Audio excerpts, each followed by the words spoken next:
and we're going to go ahead and basically break down what that means. What does it represent? I should say, what does the golden candlestick represent? And so, Lord willing, I'll brought his eyes edifying. So we're going to start off with Zechariah 4 and 1, and then also that Proverbs. I got it in the Good News Bible. Okay. You want to do King James or? I got it pulled up on the screen share on the live feed. Okay. So you can read it. All right. This is Zechariah chapter 4 verse 1. It says, "The angel who had been speaking to me came again and roused me as if I had been sleeping." Yeah, and when you look at the history of what was going on during the time of Zechariah, Zechariah was a prophet during the Medo-Persian Empire, right? Basically, during the time where it was allowed for Israel to return back into the land, specifically Judah, right? To go back and build Jerusalem, rebuild the city of Jerusalem, starting with the temple, right? And so there was, leaders that were sent out, right? If you read chapter 3, right? It talks about in the previous chapter, the high priest, right? Mm-hmm. And then chapter 4, it talks about Zerubbabel, right? Right. So, can you read verse 1 again? Come. This is Zechariah chapter 4 verse 1. "The angel who had been speaking to me came again and roused me as if I had been sleeping. 'What do you see?' he asked. 'A lampstand made of gold,' I answered.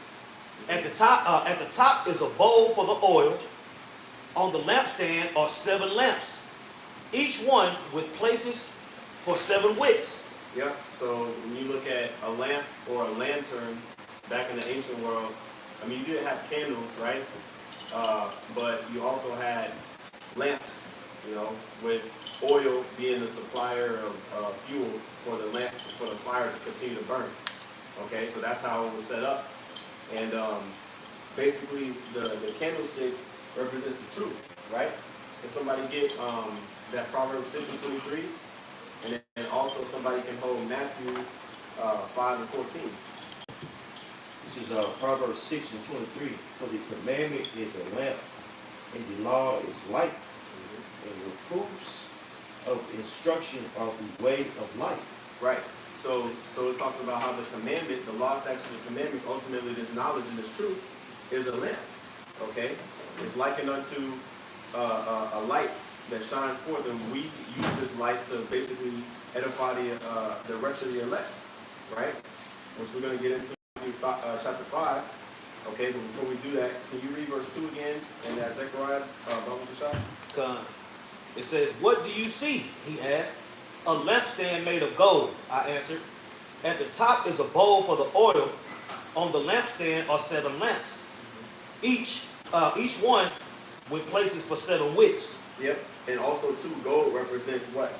Riches, right? Which the ultimate riches is the truth, right? The scriptures talk about in Proverbs chapter 8 how wisdom is not to be compared to all the riches in the world. So it's more valuable, right, than riches, right? So gold, because everything that was done on the physical, when you talk about, like the tabernacle that the Lord told Moses to set up, right, and all of the different ornaments of the temple, those were all things that represented something in the spiritual, right?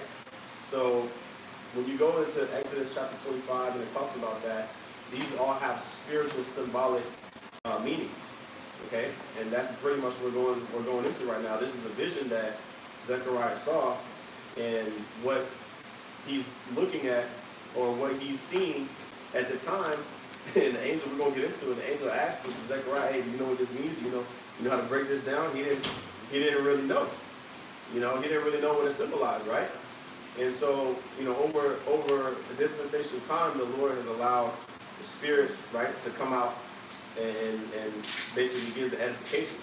Like if you go to Matthew chapter 13, Yahushua said, many prophets desire to know the things that you know, right? But it was given unto you in these times, right? So over time, we have more greater understanding, okay, of these prophecies. All right. So that was in that Proverbs 6. You got that Matthew 5 and 14. And then also, can somebody hold Revelation chapter 1 and verse 12? Hold that on deck as well, Baba Shah. And you can go ahead with that Proverbs 5. Baba Shah. I'm sorry, Matthew 5. I'm sorry. Matthew 5 and 14. Matthew chapter 5, verse 14. Ye are the light of the world. A city that is set on a hill cannot be hid. Neither do men light a candle and put it under a bushel, but on a candlestick, and it giveth light unto all that are in the house. Right. It says ye are the light of the world. Because also too, man, you know, we push out that knowledge, we push out that wisdom, right? So the Lord uses conduits. We're the Lord's tool to go out and push that information out, right? So it says a city that is set on a hill cannot be hid, right? Now Yahweh Shai is the ultimate source of that light. Yahweh Shai is the source of that light, and we pretty much are channels, okay, to continue to push that light out. That's why everybody got their own channel, and we all got our, you know, avenue where we pushing out that same message, right? We've been illuminated. Mm-hmm. You know what I'm saying? And people take that word and they go crazy over it, but all it is the bringers of the light. Yeah. Through the spirit of power, Yahweh Shem Yahweh Shai, he sent his friends, you see, to shine that light. Mm-hmm. It said the light of the world. Like, you got to be able to figure that out. You know? Got it. Can you read verse 15 again, bro? Quick precept to back up on Yahweh Shai. Mm-hmm. Ephesians 5 and 13. But all things that are reproved are made manifest by the light, for whatsoever doth make manifest is light. Wherefore he said, awake thou that sleepest, and arise from the dead, and Hamashiach shall give thee light. Yeah, all things that are approved are made manifest by the light, right? When we get into this and continue down on Zechariah chapter 4, it talks about, you know, the mountain is going to be made a plain, and how the Lord's going to use his men ultimately to overthrow that, starting with the leadership that the Most High set up, you know, with Yahweh Shai, right? And the leadership on down, okay? But it says, all things that are reproved are made manifest by light. Okay, so we've set up pretty much to be that standard, that golden standard, okay? To let it be known, hey, this is what the Lord's will is on the earth, okay? And it says, whatsoever doeth make manifest is light. Made manifest means to be revealed, okay? We're revealing, well, ultimately the Lord is revealing, you know, all of the things that Esau and these other, you know, nations are trying to do in darkness, okay, against us. The works of darkness in general, you know, all those things are being revealed. We're living in the information age. You know, did you have any other point you want to talk about on that? No. Okay. Talk about that now. Okay. Where were you at? Verse 15? Yeah, it's read 15. Okay. Can you read verse 15 again? Matthew 5 and 15. Neither do men light a candle and put it under a bushel, but on a candlestick. Also, too, Slaki, can somebody get Ecclesiastes 8 and 1? You got it, bro. And he giveth light unto all that are in the house. Mm-hmm. That's what we're supposed to do. Now, this is a parable, right? When you turn a light on, you don't put a plastic bag or a T-shirt over the light bulb, right? That's pointless. You got to make sure that it's open in the open, so that way it can shine and give light to that room. Well, if we're supposed to be likened unto light, if we're the light of the world, then we got to be publicized, and we got to be out in the open public on the highways and byways pushing the word out as well, right? It says, read verse 16. Verse 16 is the point. Verse 16. Let your light so shine before men that they may see your good works and glorify your Father which is in heaven. You see that? So we got to constantly be pushing the word out. Let your light shine before men. Okay, so we do have light, and we're likened unto that light, but really it's the truth, the spirit of Yahweh Bashem Yahushua that gives us that light, right? And then so we can get that in Ecclesiastes, what is that, 8? Yeah, come on, real quick. Ecclesiastes 8 and 1. Who is the wise man, and who knoweth the interpretation of a thing? And man's wisdom maketh his face to shine, and the boldness of his face shall be changed. Yeah, you see that? Just like when the Lord was, dealing with Moses, And Moses had to, whenever after he got done supping with the Lord, he had to go out and put a veil on his face, because his face was literally shining. You see, from dealing with the Lord, the wisdom and the glory that the Lord, was sharing with Moses, right? So we have, access to that same power source. We're gonna be giving out the light as well. That's why people come out. People come, to the sincere people. They'll come out to the camp and they'll ask questions, right? Because they're trying to get it. We were all walking in darkness at one point, right? But you gravitate towards light. In a world full of darkness, you gravitate towards the light, right? So that's where we're supposed to be. Right now, that was it on that. So let's go back to that in Zechariah 4 and verse 3, Bible shot. Now, of course, the brother got precepts, but I got a couple myself. Back to Zechariah 4 and 3. Whoever got it. I got it. This is Zechariah chapter 4, verse 3. There are 2 olive trees beside the lampstand, one on each side of it. Mm-hmm. Then I asked the angel, what do these things stand for, sir? You see that? I keep thinking about that Matthew 13. Can somebody pull that? Matthew 13, where Yahushua said that many prophets desire to see the things that you see. I'm not, the exact verse, but it's 13 like 16. If I can get it for you. Yeah, come on. This is St. Matthew 13, and I'll start at verse 16. It says, "But blessed are your eyes, for they see, and your ears, for they hear. For verily I say unto you, that many prophets and righteous men have desired to see those things which ye see, and have not seen them, and to hear those things which ye hear, and have not heard them." Yeah, because in these times we have the breakdown. We're able to go into, the Spirit of the Lord. The Lord open up the understanding for us to be able to, see these things really come to pass too. In our lifetime, we've seen a lot of prophecy come to pass. And, the Lord's going to continue to work His work, right? So it's going to break, we're going to go into it. But it talks about the 2 olive trees, okay? Which ultimately those 2 olive trees represent, in a broader sense, the northern and the southern kingdom, okay? Judah and Ephraim, okay? One on the right side and the other on the left side of the bowl, okay? Go ahead. All right, this is, am I still reading? Yeah, verse 4, yeah. All right. It says, then I asked the angel, what do these things stand for, sir? Don't you know, he asked me. Oh, by the way, can somebody get Hosea 1 and 17? I'm sorry, Hosea 1 and 7, not 17. Hosea 1 and 7, and then also Acts 2 and 17. Go ahead, verse 5. Don't you know, he asked me. No, I don't, sir, I replied. The angel said to me, the 7 lamps are the 7 eyes of the Lord. Oh, I'm getting ahead of myself because I should have got Revelation 1 and 12. Revelation 1 and 12, real quick. Baruch Shah, because basically it breaks it down, like what exactly the candlesticks is and what it represents when you read Revelation 1 and 20. But start at verse 12 real quick, Baruch Shah. This is Revelation chapter 1, verse 12. And it reads, and I turned. Well, I'm sorry, verse 11. Okay. Sorry. Revelation chapter 1, verse 11. And it says, I'm going to start at verse 10. That's fine. It says, I was in the spirit of the Lord's day, and heard behind me a great voice as of a trumpet, saying, I am Alpha and Omega, the first and the last.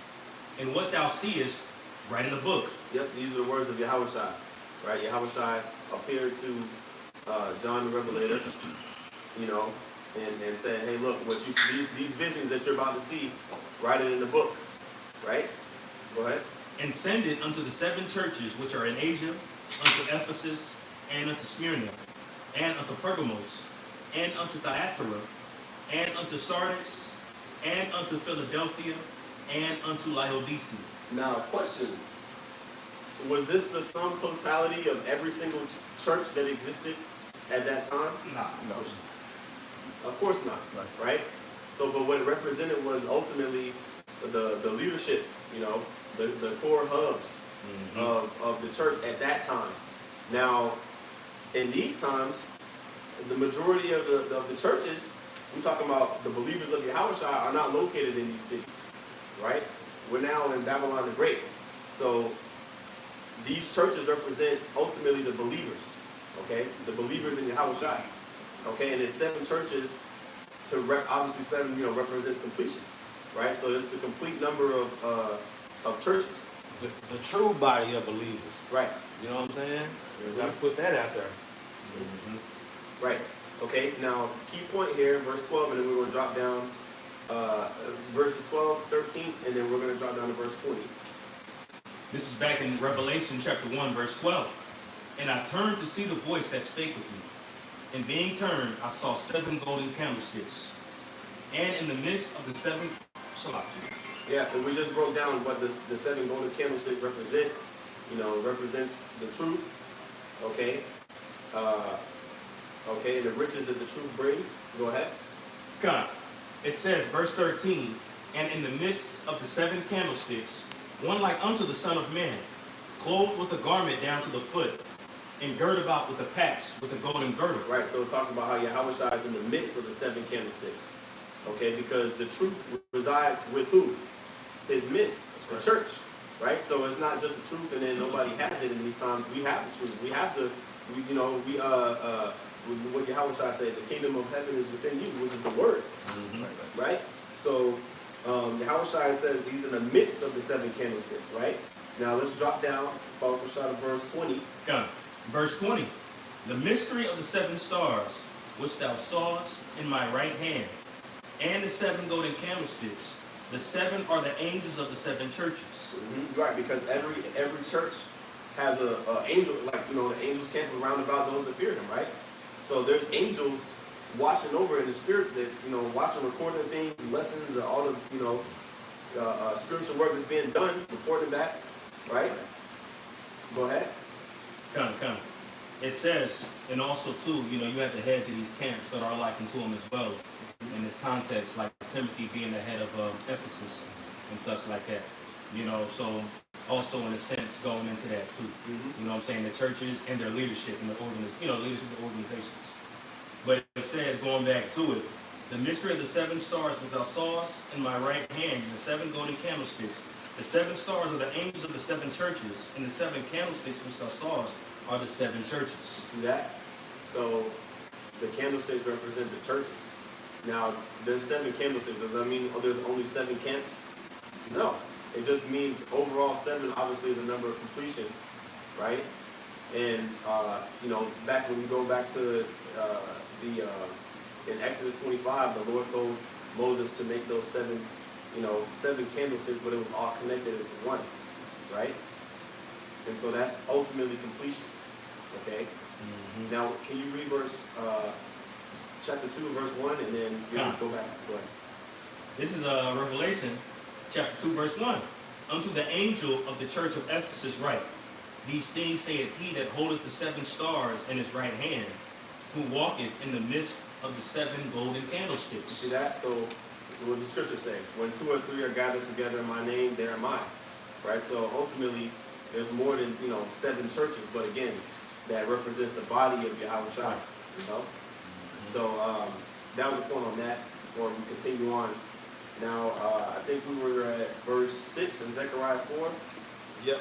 Let's go back to that, Zechariah 4 and 6, and then somebody can hold Hosea 1 and 7 on deck. I got that as well over. as Acts 2 and 17. All right.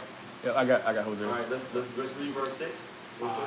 Zechariah 4 and 6 says, the angel said to me, the 7 lamps are the 7 eyes of the Lord, which see all over the earth. Then I asked him, what do the 2 olive trees on either side of the lampstands mean?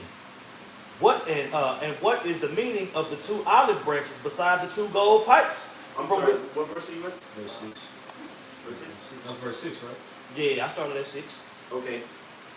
You want to get into KJV? Well, yeah, because it talks about a specific point right here, not by might nor by my power. I don't know if it. You in the NLT? Nah, I got this here. in the GNT. Oh, okay. So yeah, it's all good. I got it shown on the screen where I'm streaming from. Anyway, I'm gonna just read it real quick. That's Right what's here. up. I got Zechariah right here. Yeah. Can you read verse 5 and 6, both Bashar? Zechariah 4 and 5. Then the angel that talked with me answered and said unto me, knowest thou not what these be? And I said, no, my Lord. Then he answered and spake unto me, saying, this is the word of Yahweh unto Zerubbabel, saying, not by might, nor by power, but by my spirit, says Yahweh of hosts. Who art thou, O great mountain? Let's stop there, right? It says, he answered and spake unto Zerubbabel, saying, this is the word of the Lord unto Zerubbabel, saying, not by might, nor by power, right? So that lets you know that this salvation is going to be what? Brought through the will of the Lord, okay? It's not going to be brought through a physical might or physical strength, right? Just like with the situation in Judges with Gideon, the Lord wanted to make a point. Hey, you know, with these 300 men, you know, we're going to overthrow these Philistines, right? So the weapons of our warfare are not carnal, they're spiritual. So real quick, let's get that in Hosea 1 in verse 7. All right. With that in mind, Baba Kushah. This is the book of Hosea, chapter 1 and verse 7. But I will have mercy upon the house of Judah and will save them by the Lord their God. Yeah, because you got to remember, what state was Israel in during the time of Zechariah? We was in a dilapidated state, bro. The northern kingdom was completely obliterated off the map as far as, you know, the land allotments. They were removed completely from the land, right? The only tribes that was accounted for was Judah, Benjamin, and Levi, right? And they were given permission by the Medo-Persian Empire to even go and build you know, the foundation of the temple, right? The law was burnt as well. Yep. According to 2nd Ezra, the 14th chapter, we didn't have all the fragments of the laws put together around that time. You know what I'm saying? A lot going on. You see? So this was a state of desperation that Israel was in, okay? And there was no way that we would have been able to overcome or overthrow the enemies at that point, because, you know, prior to that, like if you go into Judges, like, you know, the Lord would raise up judges and he would judge the nation that had oppressed us. You know, we kind of had a level of sovereignty after that. It was way beyond that point, you know. And so the Lord is reminding us, hey, look, this is going to be my doing, my works, okay, to deliver you from here on out. So let's read that in Hosea again real quick. Hosea chapter 1 and verse 7. But I will have mercy upon the house of Judah and will save them by the Lord their God, and will not save them by bow, nor by sword, nor by battle, by horses, nor by horsemen. You see that? Because that's how a lot of the salvation, when you go into the story, like you mentioned Gideon, you know, other stories, it was a you know, a physical skirmish or battle that went on to basically deliver Israel from, you know, these various different oppressors through over time. But this is going to be different, man. You know, in these times, you know what I mean? Like, we're going to have to, the Lord is going to completely intervene, right? You know, he's going to put these other nations against each other, all right? And then also, obviously, you know, 2nd Ezra 13, you know, Yahweh and the angels are going to step in and with the chariots and overthrow the nations, okay? We're not going to have to go to battle or go to war against these, you know, like how it was in the ancient world. Like, we go to war, you know, during the Maccabean revolt, for example. We were going to war with the Grecians. It ain't going to be none of that. You see? Somebody has something? Yeah, I got a quick precept. Okay. The book of Psalms, chapter 44 and verse 6. For I will not trust in my bow, neither shall my sword save me. Verse 7 as well. But thou hast saved us from our enemies and hast put them to shame that hated us. Yeah, you see that? So that was the mentality that David had. Like, of course, you know, he was a man of war, but at the end of the day, the different situations that he was saved from really was completely out of his control. You know, the Lord put the Spirit on individuals to help him out, you know what I mean? Like, different things where he was able to escape, but it wasn't by his own might or his own force, right? That's on a single man scale. Now, multiply that towards the you know, the individuals that's going to be saved out of here, okay? That's here in Babylon the Great. Like, bro, like, we're not going to be able to overthrow Esau and his armies. There's going to have to be a spiritual intervention like how it was during the time of Exodus. See? That was a good one. I don't see you Even when King David was physically handling people, he gave credit to the Heavenly Father. In Psalm 18, he said, he made my feet like hinds feet, and I made it gold still. You know, so he gave that glory to the Heavenly Father. You know, just like that standard that's going to be lifted up to the Heavenly Father, but he's going to use Israel as his weapons of war and battle to administer judgment. So it's still going to come from the Heavenly Father, even though we're physically going to be doing it. It's a spiritual power coming forth. So all that becomes that standard of the Most High. That's right, my brothers. That's right. Just add to it. John, you said you have one talking about? Yeah, I got one. Okay. I don't know if y'all got the server or not. Psalm 20. No, we didn't. Okay. Speak up, these fans and shit loud. Yeah. Psalm 20, verse 1 and 2, and I'm going to jump down to verse 7. It says, Yahweh hear thee in the day of trouble. The name of the Most High of Jacob defend thee. Send thee help from the sanctuary and strengthen thee out of Zion. Jumping down to verse 7.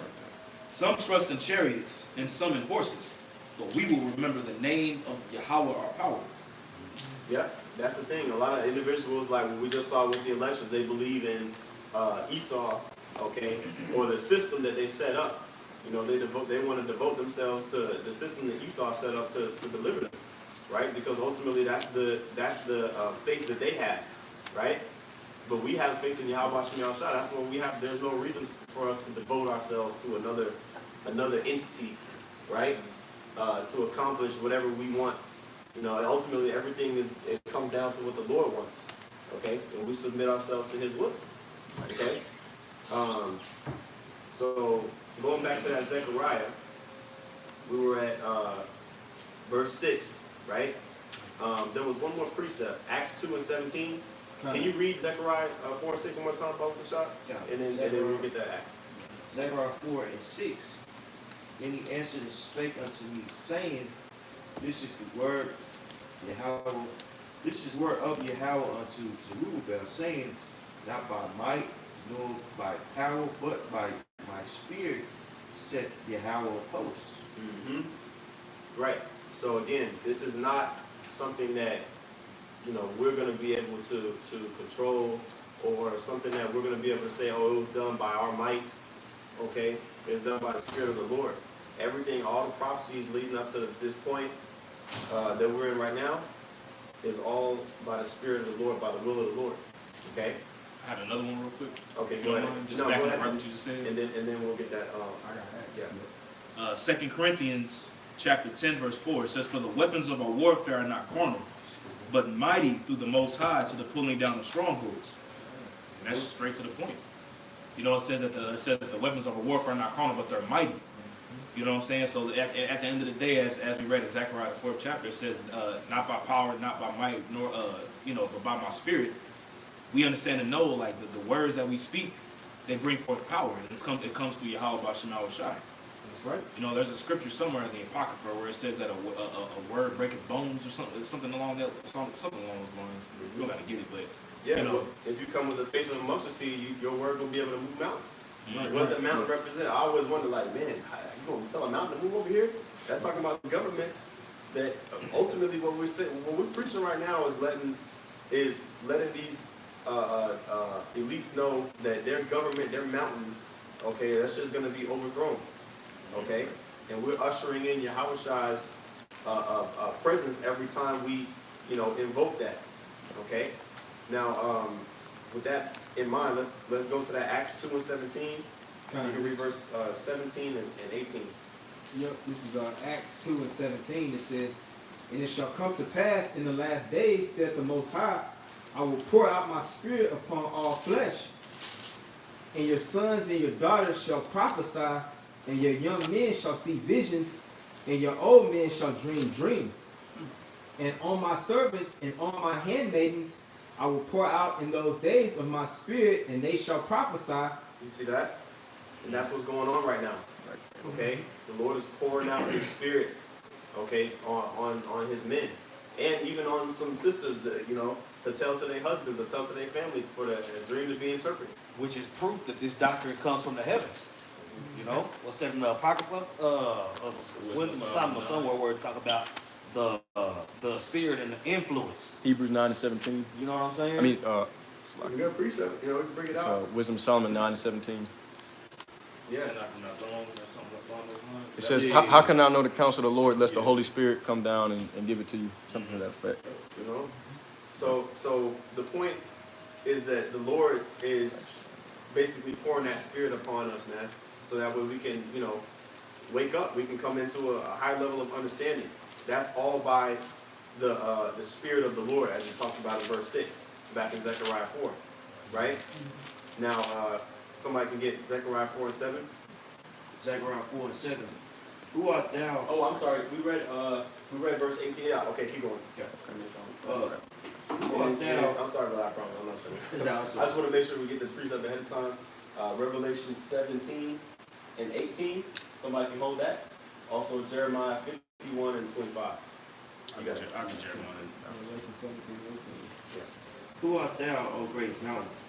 But Zerubbabel, thou art become a plain, and he shall bring forth the headstone thereof with shouting, crying, grace unto it. Right. It says, "Who art thou, O great mountain?" Right now, before we get that go into that, I want to get this what the word Zerubbabel means. Okay. Which is Strong's H 2216. Zerubbabel. Okay. And it's a compound word. Okay. Zerub, which means it says basically sown in Babylon. Okay. Zerubbabel. Okay, sown in Babylon. Okay. So, you know, that lets you know, man. I mean, that's pretty much right now. We in Babylon right now, but we bringing out the word. You know, we were all pretty much born here in Babylon, or if we wasn't born here, shit, we've been here for a long time. But it was intentional that, you know, when you go into the history, like, hey, if you're born outside of the Holy Land, that wasn't on accident. You know, you're supposed to be born in the Holy Land. But the reason why he was born in Babylon, his seed was sown in Babylon, or why he was born in Babylon was because we were taken out of the land of Israel, right? And that's spiritually it connects to the situation that we're in right now. We were born in Babylon here, and we pretty much prophesying against it, right? So that great mountain, let's get that precept, Revelation 17. Yep. And then whoever got that Jeremiah, let's get to Revelation 17 first. That last verse, yep. Revelation 17 and 18, it says, "And the woman which thou sawest is that great city, which reigneth over the kings of the earth." Mm-hmm. Yeah, so that's that great city where it talks about that in verse 8, verse 7, right? Who art thou, O great mountain? That mountain represents governments, okay? And that great city is that government, okay? Babylon the Great. Okay, it says which reigneth over the kings of the earth. So this is end time prophecy right here. Okay, even though it was all the way back during the Medo-Persian Empire. Okay. It's heavy because in the Bible that I got here, it probably says in yours too, Mark, that word mountain probably says difficulty or obstacle. You know what I'm saying? So like you know that this government, you know, or the situation that we're in through the Spirit it's an obstacle for us. Hey, check this out. This is in the version I got. It says obstacles as great as mountains will disappear before you. Yeah. Wow. You will rebuild the temple, and as you put the last stone in place, the people will shout, "Beautiful, beautiful." Man, the last one. That's the good news. Yeah, and we're gonna get into it, man. You want that Jeremiah? No, I'm looking for where Yahushua said. I'll read this real quick. Matthew chapter 21 and 21. It says, Yahushua answered and said unto them, Verily I say unto you, if ye have faith and doubt not, ye shall not only do this which is done to the fig tree, but also if ye shall say unto this mountain, Be thou removed, and be thou cast into the sea, it shall be done. You see? And that's exactly what's going to go down. When you skip to the next verse in Revelation 18, it talks about how thus with great force shall Babylon be thrown down. You see? Mm-hmm. That's right. Also at Revelation 11, when you go into those two witnesses, the Lord is going to give them power to speak things into existence. Yeah. You know, speak certain plagues to come to pass. Go ahead. No. That's it. That's what we're going to end on. Now, real quick, when you have that mindset, Are you having that mindset now or later? Meaning, in other words, are you waiting for Jacob's trouble to have that mindset?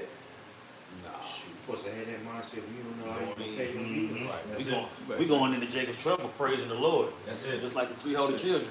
Right. Now the point I'm making is the grace period is to build those spiritual muscles up for that time. There's a lot of Jacobs that talk that talk. They're gonna wait till that time to think they're gonna spark something, and it ain't gonna spark. Right. Because they didn't understand that now. Like now, when Yahushua say, hey, if you say anything in my name, I would do it to glorify my Father if you believe. You don't think Jacob's trouble. Right. You think now. Right. Always think now, because Jake got to step out there Right.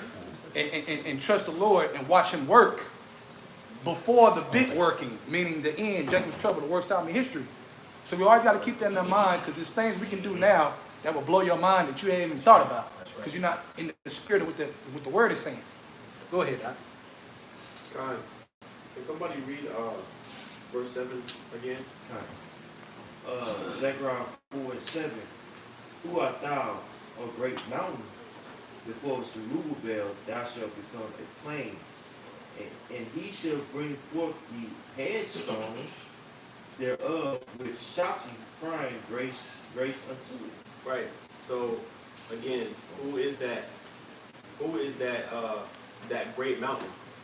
Let's get that in Jeremiah 51 about that shadow. This is Jeremiah 51, verse 25. It says, behold, I am against thee, O destroying mountain. And I'm sorry, actually, the answer is verse 24. You can read verse 24 and verse 25. I got you. Jeremiah 51, verse 24. It says, and I will render unto Babylon and to all the inhabitants of Chaldea all their evil that they have done in Zion in your sight, saith Yahweh. Behold, I am against thee, O destroying mountain, saith Yahweh, which destroyest all the earth. And I will stretch out my hand upon thee, and roll thee down from the rocks, and will make thee a burnt mountain. You see that? Who's the destroying mountain? Who's the one that's the hammer of the earth right now? Who's the one that's causing all type of mayhem and chaos in the earth? Scripture says the earth is given into the hand of the wicked. So if you want to say, oh, it's talking about a literal mountain, what mountain do you know? What it's talking about? Volcano? No, it's spiritual representing the government of Babylon the Great. Or that sits at the top of the beast. Right. Specifically because we went into that woman, Right. you know, America, Exactly. assisted by, you know, the and the EU. You see? So it says the Lord said He's gonna stretch out His hand upon that great mountain, right, and roll him down and make him a burnt mountain. That's exactly what's gonna happen to this place. It's gonna get burnt up. You see? I got another one real quick. God. Revelation 11:18. It says, and the nations were angry, and thy wrath is come. In the time of the dead that they should be judged, and that thou shouldest give reward unto thy servants the prophets, and to the saints, and them that fear thy name, small and great, and shouldest destroy them which destroy the earth. Exactly. That's exactly what's gonna happen. The Lord's gonna destroy those that destroy the earth. Mm-hmm. And, okay. Now I was just gonna say, because we're gonna end off on a Revelation 11, because it comes back and talks about that when you go after it talks about the olive trees. But go ahead. Just back into that now. Isaiah 25:7, and he will destroy in this mountain the face of the covering cast over all people, and the veil that is spread over all nations. So that mountain is Esau. You know, that government, this rulership, you know, that covering cast is over the people. It's that gross darkness that he spread throughout the earth. The Most High is going to destroy it. That's right. I got a precept too, just tackling up on the Middle East, you know, and how that's, you know, over there in the Holy Land is going to be burnt up too in that region. But this is the book of Ezekiel, chapter 39, and I'm going to start at verse 9 and end in verse 11. But Salaki, excuse me. But I was going to pull a word up as well, you know. But verse 11. Okay, but yeah. Anyway, going back to it, this is Ezekiel, chapter 39, verse 9. And it says, and they that dwell in the cities of Israel shall go forth, and shall set on fire and burn the weapons. And this is going into we have spiritual power. You know, when we come down out of those chariots, the Israelites going to be burning stuff up in the Middle East with spiritual power. Okay? But it says, and shall set on fire and burn the weapons, both the shields and the bucklers, the bows and the arrows, and the headstaves and the spears, and they shall burn them with fire 7 years, so that they shall take no wood out of the field. Again, because it's going to be with spiritual power. Where you reading that out? Ezekiel 39 and 10. Okay. It says, neither cut down any forest, for they shall burn the weapons with fire, and they shall spoil these that spoil them, because you went to a burnt mountain, in a sense, which we know that verse is talking about Babylon, of course. But even over there in the Middle East, that's going to get burned up as well. Yeah. It's just going to be inhabited again. You know, but you got Edomites that are there, cheap house of Edomites, that are going to be burned up over there too. Ain't this the same chapter that talk about I will sever out men of continual Yeah, employment? it's the same You chapter. know what I'm saying? So yeah, like you said, it's gonna be post-apocalyptic. Right. Post-apocalyptic. Mhm. It says, for they shall burn the weapons with fire, they shall spoil those that spoiled them, and rob those that robbed them, saith the Lord Yahweh, which again is that judgment being exacted. You know, is a righteous thing to give tribulation unto them that trouble thee. In verse 11 is the point. And it shall come to pass in that day that I will give unto Gog a place there of grave Salakia. I will give unto Gog a place there of the graves in Israel. Because, you know, you got Russia and all them that are going to be in that territory. Remember, it's going to be fighting that takes place. Okay? And it says, the valley of the passengers on the east of the sea, and it shall stop the nose of the passengers, and they shall, Salakia. And there shall they bury Gog and all his multitudes, and they shall call it the valley of Haman Gog, which pretty much means death of the mass mountain. You know, death of the mass mountain. You know, so I know there was quite a bit of precepts that was brought out in verses, but that's another example going into how the Lord is going to burn another mountain. You know, the government's in the rulership over there too. The subtitle in here, I would say the defeat of Gog and the burial of Gog. That's right. Yeah. We're Edomites. Right. You know, That's it. And you know it's funny when the brother said continually, Employment. employment, whatever. That lets you know it's gonna be so many dead bodies. Yeah. Yes, sir. Continual, meaning it's gonna have to go for a minute Yeah, that's gonna be their of job. work of getting these bodies taken care of. Man. That's a lot of bones and blood everywhere, boy. God, leave. What scripture say? Well, That's that's in why that chapter. yeah, Ezekiel 39 and 11. Yeah, But that's why it says in verse 11, it shall stop the noses of the passengers. it's gonna be bad. The smell is gonna be horrendous. Oh, damn. I'm thinking about, hey, if one animal died in the street over there, just one, and it was there for a while, you be like, what's that smell like? God, dog. You know what I'm saying? It can be a house down the street and a skunk down in the backyard. Imagine. And that drifts, that wind hit and the drift. Imagine all that human. That's what I'm saying. That's people decomposition. You know what I'm saying? Yeah, that's people. That's next level. That's a whole nother ball. Man, It's gonna be bad. dead niggas' asses everywhere. Everywhere. Yeah, talk about DNA. Yeah, dead niggas' asses. So when we talk about, hey, check this out. So so to the spirit, right? When we talk about the kingdom smelling good, everything being great, it's a process. Right. It ain't gonna be like, Yeah. yeah. Oh, we saved. The streets of gold. No, man. Work has to be done because these slaves got to get to work. And part of that work is what we talking about, getting them bodies taken care of. Absolutely. It's gonna bring forth birds, and we gonna be able to command the birds to pluck the shit out of. That's gonna be crazy. Yes. Man, Yeah, that word really means dead multitude of the mountain. man. Mountain dog, dead multitude of the mountain. Come on. Bird mountain. Yeah, that's right. Dead niggas ass. Dead bodies gonna be like a dung Yeah, yep. forming the mountain.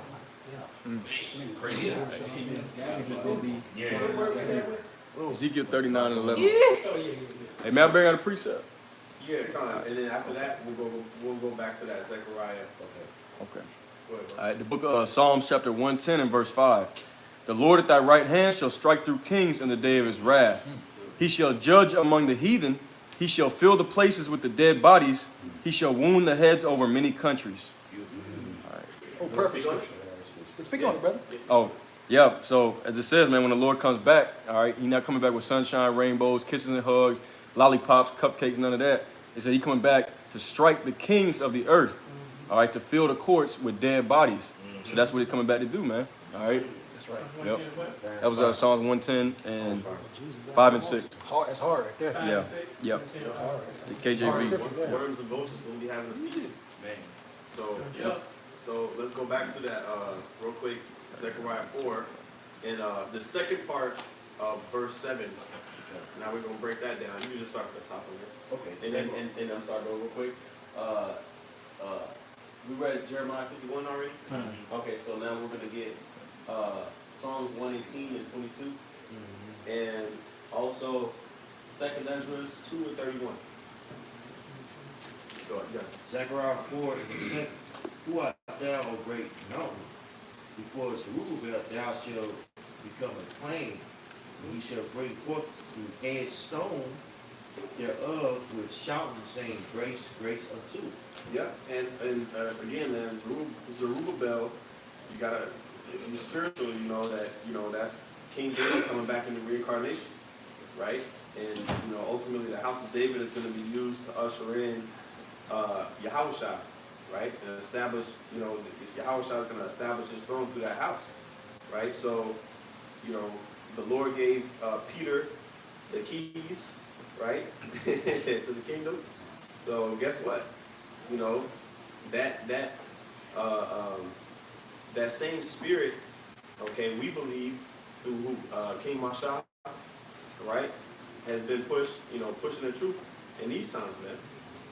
Bringing back the information that we once had, and now it's given back to us with the understanding of, okay, these are the events that have the prophecies that have been fulfilled throughout history, and this is the remaining prophecies that are going to be fulfilled in these times, right? Now, that scripture in 2nd Ezra, somebody get that real Second quick. Ezra 2 and 34. 31. But before that, I want to get that plain where it talks about going to make it plain. Psalms 118 and 22. God. This is Psalms chapter 118, verse 22.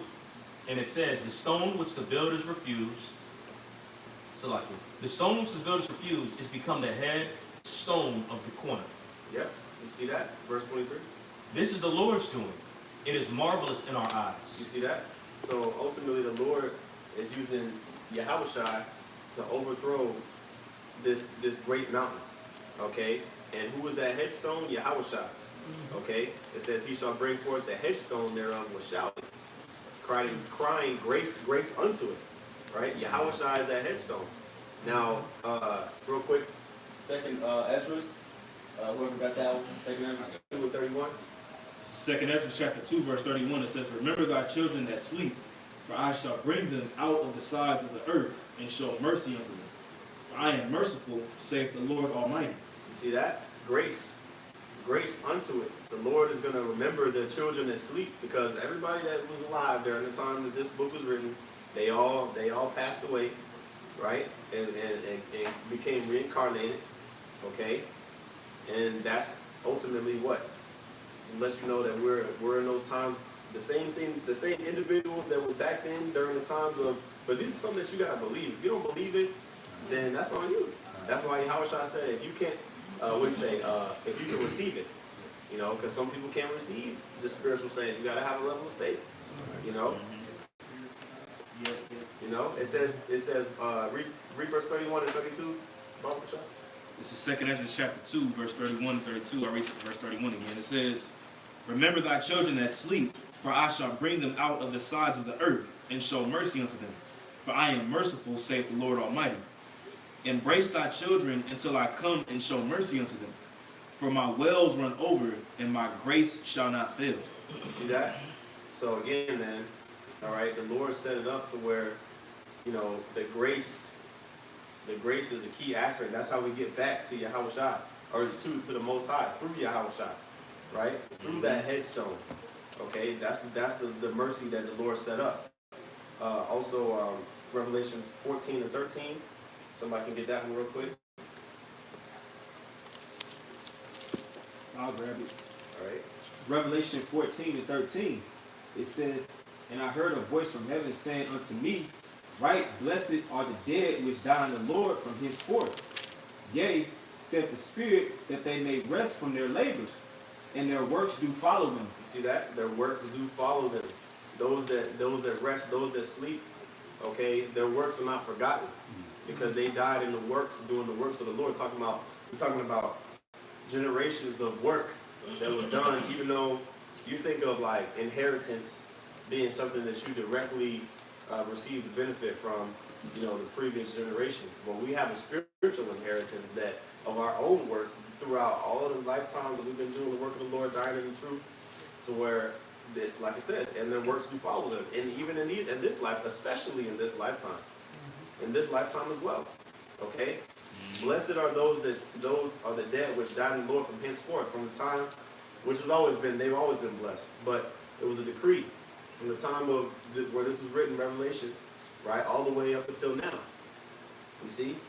It says their works do follow them. So we get a spiritual inheritance of all the works that we've done up until this point, right? So that's that grace, right?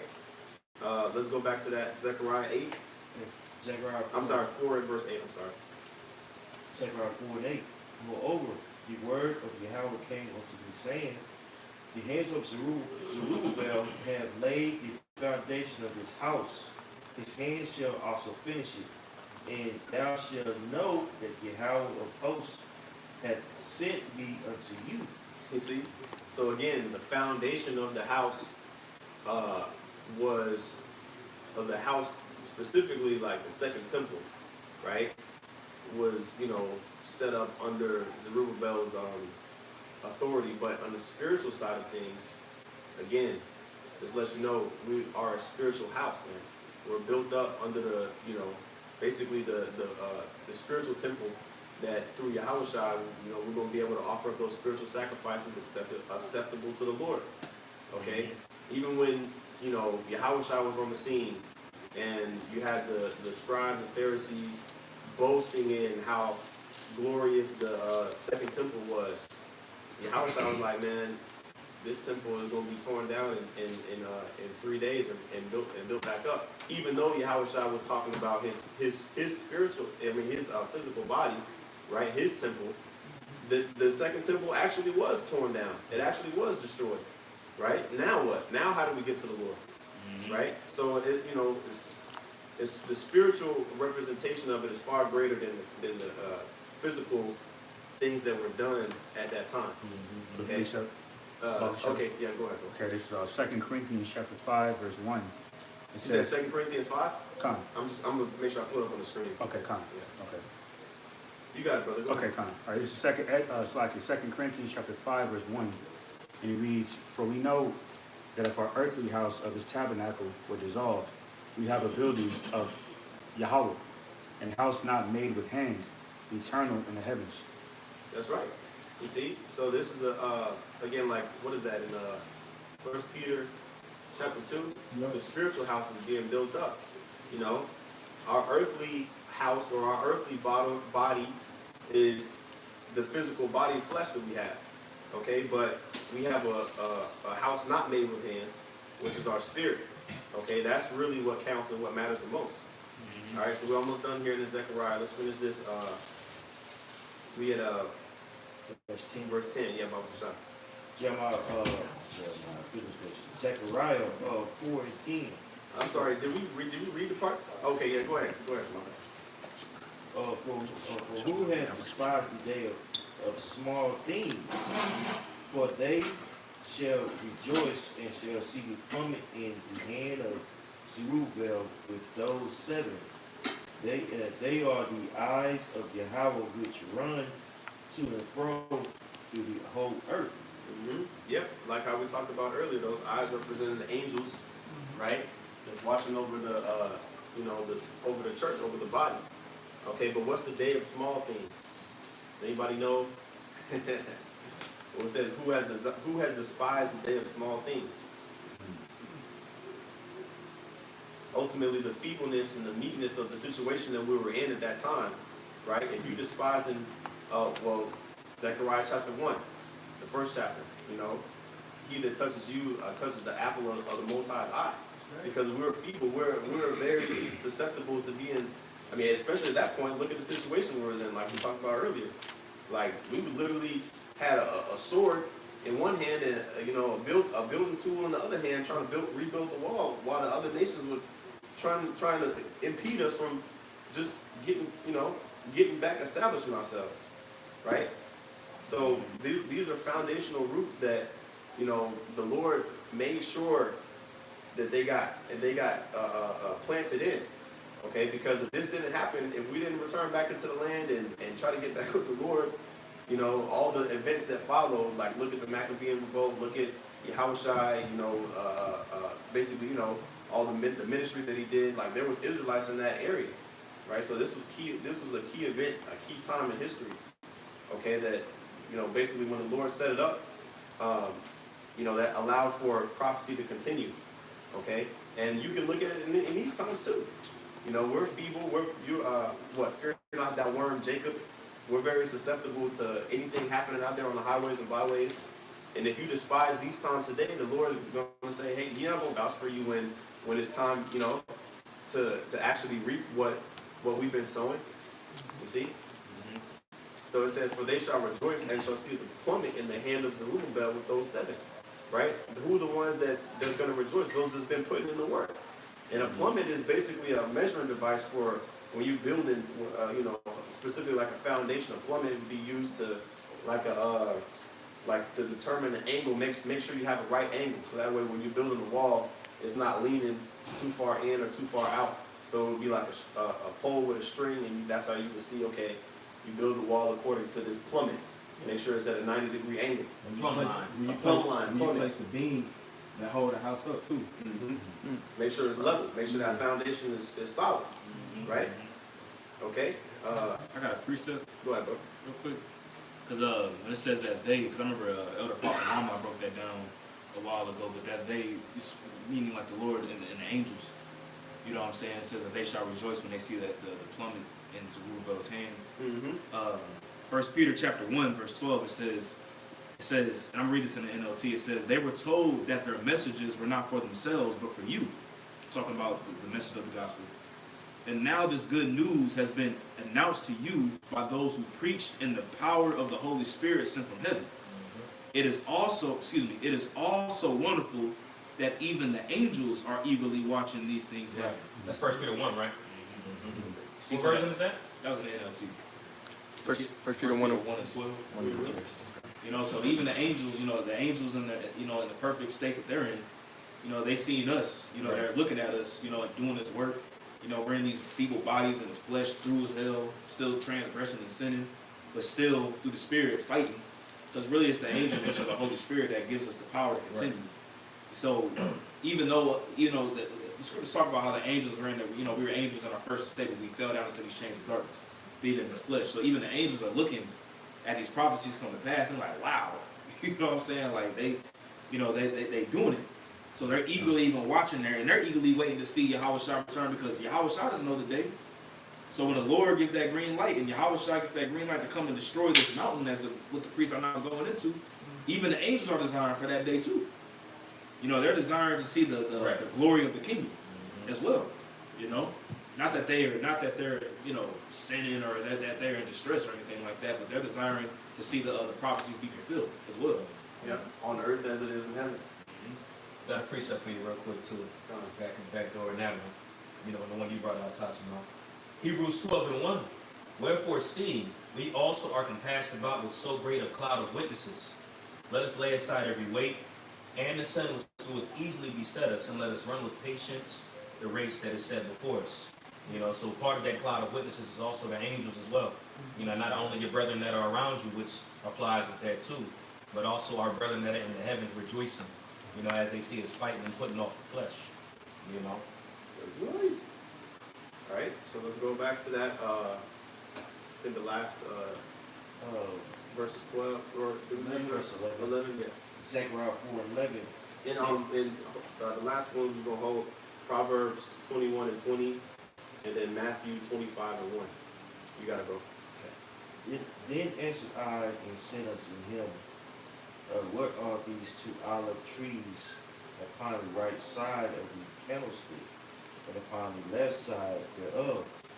And I answered again and said unto him, these be these 2 olive branches which through the 2 golden pipes empty the gold oil out of them themselves. Yeah, which is a question, right? You know, what be those two olive branches which the two golden pipes empty the golden oil out of themselves? Right? He was asking, what does this represent? What do the two olive trees represent? Which, when you go into Romans 11 chapter, it talks about, the olive tree, how the wild olive branches were grafted in, you know what I mean? Which is ultimately the Israelite foreigners, okay? But simplifying it, there were two olive trees, one on the right, one on the left. You say Judah and Ephraim, the northern and southern kingdom, right? Also, the two witnesses, like, you know what I'm saying? Like, exactly, which that goes into, the law and the prophets, right? Northern and southern kingdom, which we're going to end off on that. And before we get those, this is a question that Zechariah was asking. What do these represent, right? If I may, real quick, just add on to what you're saying, real quick, just to add on, like, bro, it makes me think of the transfiguration as well, too. Yahushua being in the middle, and you had Elijah and Moses, and then, it was like, look, hear ye him. So it's feeding into that golden candlestick is those two olive branches, putting that oil into the candle. Like, that the law and the prophets is all pretty much embedded in Yahushua. He's the one. That was it. So, somebody got that in Proverbs 21 and 20? Well, real quick, you can ask your question. Okay, so I just wanted to clarify the two witnesses is the southern and northern kingdom, but it also can be applied to the law and the prophets. Yeah, so we're going to get it in, when you read Revelation 11 and 4, it talks about that as well. Okay. It represents the law and the prophets, which Moses and Elijah, and also the northern and southern kingdom, right? Judah and Ephraim. Okay. Right? But before we get that, because it really breaks it down. Like it says it in verses 14, but I want to get that in Proverbs 21. Whoever got that. So when you break it down, you know what I'm saying, Yawasop. So when you break it down as, you know what I'm saying, the northern and southern kingdom and such like that. Right. Brothers just using examples of the law and the prophets, Moses, Elijah and such, to tie with it and everything. Okay, that makes sense. The primary breakdown, which, it's a deeper breakdown even within that. Right, what I'm saying? The foundation of it is just, the northern and the southern kingdoms that have returned. Okay. You know what I'm saying? That's prophecy speaks. Right. Okay. Is that also equal to Gentiles? Pretty much the same? Not really. Well, I mean, in Gentiles, we're all Gentiles in these times. Right. Israelite foreigners, right? Exactly. We're talking about So it does equal the same. Yeah, I mean, at the end of the day, in these times in 2024, we all Gentiles, because none of us were born in the land. You know what I mean? But that's where the wild olive tree comes in, because it's like we were grafted in to that original tree. You know what I mean? Yep. So, which again, Romans 11, this lesson isn't about Romans 11, but Romans 11 talks about that. Proverbs 21 and what verse? Verse 20, Bible for shop. This is Proverbs 21 and verse 20. It reads, "There is treasure to be desired and oil in the dwelling of the wise, but a foolish man spendeth it up." You see that? So was the treasure to be desired really the oil, which we're going to get in Matthew 25, right? Which is what? Ultimately, the oil is the truth, right? And if you have the oil, if you have the truth, then your lamp is going to continue to burn. And you continue to trim your lamp, you're going to be able to continue to have that light shining, right? Like we started the lesson off with.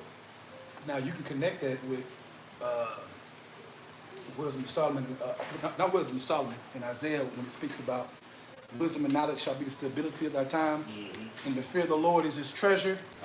You can connect that right there. Right. That's right. Right? Because we understand the fear is the root of that wisdom, which is delight, which is what we're talking about. So always connect that, because you can't have the fear without it. That's right. So then, okay, so that was point precepts, just quick precepts. And then Matthew 25, we don't got to get the whole thing. But that'll break down the oil part. And, Matthew 25. Start in 1 week parable. Yeah, kind of. Matthew, I'm trying to really just get to the meat of it. Yeah, to the it's like, okay. And I can read quickly though, Well, Matthew 25, you brothers know the parable of the 10 virgins, you know what I mean? We don't got to go into the whole thing, we already been going for a minute. So, brothers, know about the parable of the 10 virgins. It talks about how 5 had the, took oil in their lamps, right? And the other were foolish. The foolish versions, they didn't take oil, right? And ultimately that oil represents what? The wisdom, knowledge, and understanding, because when Yahushua comes back, we want to be found with oil in our lamps, okay?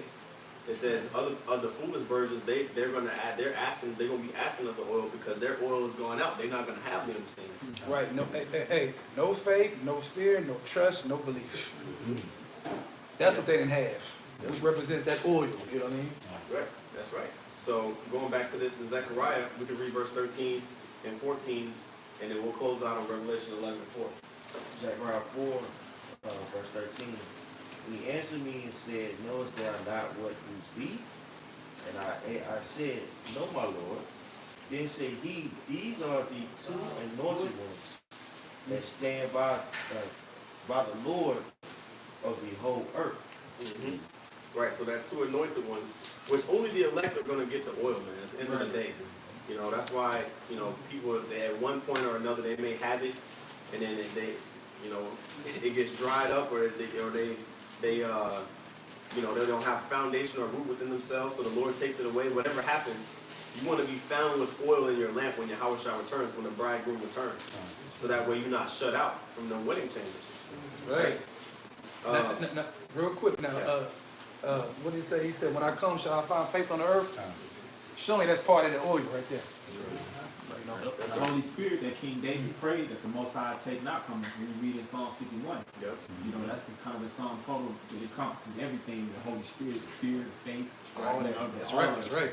Obviously, the truth. We got the prophecies within. Because we say, because we say oil, but you always got to break down what that oil is, because oil is a symbolic, right? But what is the oil?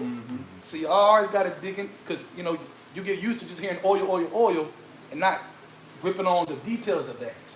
So you can, do it. So you can show the Lord. You know what I mean? Can I just make a statement so that we are equal to the son of Moses and Yahushua? So the laws that were given and the laws that was given by Yahushua as well, that he fulfilled the law, which is that we love one another as ourselves. Yeah. Well, love is. I just want to add that's part of the Song of Moses. He's talking about the law and the prophecies, Yeah. pretty much. The Song of Moses and the Song of Yahushua. That's what he's talking about. Right. That the elect would sing is what I'm talking Gone, brother. Because you can start at verse 1 in Revelation 11, but the point is in verse 4, right? The two witnesses, right? So let's get that real quick. Verse 3 and verse 4, and I'll try to stop after that because we pretty much closed out. But yeah, Revelation 11. Revelation. No. We're not going into Matthew. Oh, no, I'm sorry. I'm just trying to read along with you. Yeah. We broke that down. Just Revelation 11 and 3, because it talks about those two witnesses. We're going to go into that two witnesses. It talks about that in Revelation 11. Revelation chapter 11, verse 3. And I will give power unto my two witnesses, and they shall prophesy 1,260 days, clothed in sackcloth. Right, and again, those two witnesses represents the northern and the southern kingdom, man. Okay, now 1,260 days. How many years is that? Somebody said. I heard somebody say 350 years. Right. The 3.5, which represents 350 years. Okay, that goes into the time that basically we didn't really have we didn't have the oil. We didn't have the name of the Lord to call on to save. But now, when you read in verses 4 and 5, it talks about now we got that power again. Okay. I'm just add on to you for those that are new. The first slaves like in Jamestown in 1619. Right. So 350 at his dad was 1969. Around the time that I was living and began to preach on the highways and heavens. Right. Okay. So it says, I will give power unto my two witnesses. Okay. And it talks about that time period and how they were clothed in sackcloth. Okay. Now we're lamenting and repenting and mourning. Okay. And prophesying now. Okay. Go ahead. Verse 4. Verse 4 is the point. That's it.